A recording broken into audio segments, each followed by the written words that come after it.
The air was thick with tension as the British pilots closed the distance between themselves and the advancing German bombers. Squadron Leader Brown's pulse quickened, the roar of the Spitfire's engine deafening in his ears. His eyes scanned the sky, looking for any sign of trouble. Around him, his squadron members were similarly focused, each man gripping the controls of their Spitfire with white-knuckled intensity. As they neared the enemy formation, Brown's instincts kicked in. The German bombers, Junkers Ju-87 Stukas, were flanked by the Bf-109 fighters, their sleek bodies cutting through the air like sharks. The sight of them sent a chill down Brown's spine. He had seen pictures, heard the stories, but nothing could prepare him for the reality of the enemy's presence in the skies. The Luftwaffe was a formidable force. Its reputation preceded it. Squadron Leader Brown checked his instruments, altitude, speed, fuel. Everything seemed in order. He looked over at his wingman, Pilot Officer James Jim Harris, who gave him a tight nod. No words were needed. They were ready. The Spitfires might not have been tested in combat as extensively as the Hurricanes, but they were faster, nimbler, and more agile. These were qualities they would need to rely on today.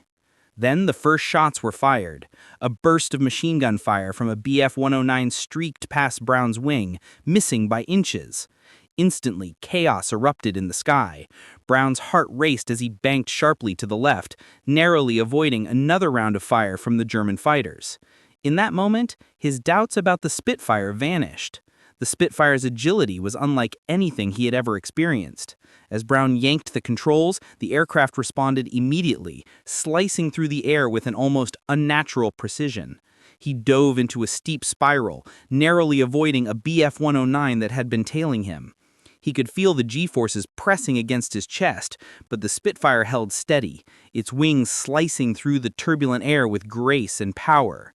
It was as if the plane was an extension of his own body. Beside him, Jim Harris was engaged in a dogfight of his own, twisting and turning as he pursued one of the German fighters. The Bf-109 was fast, but the Spitfire was faster. With a sudden snap, Harris got on the tail of the German aircraft and squeezed the trigger. The 8.303 Browning machine guns mounted on the wings of the Spitfire rattled to life, and a stream of tracer rounds tore through the air, striking the enemy plane. The Bf-109 spiraled out of control and plummeted toward the earth in a fiery explosion. Brown couldn't help but feel a surge of pride. The Spitfire was proving itself in ways he had only dreamed about. For all the doubts, the aircraft was standing tall in the face of one of the most powerful air forces in the world. The battle raged on, with the British pilots outmaneuvering the Luftwaffe at every turn. The German bombers, initially the primary targets, were quickly dispatched, but the real challenge was the Bf-109s. They were ruthless and relentless, engaging the British pilots in high-speed, high-stakes dogfights. Yet, again and again, the Spitfire's superior maneuverability allowed the British pilots to get the upper hand. It was a shocking realization for those who had doubted the aircraft's abilities.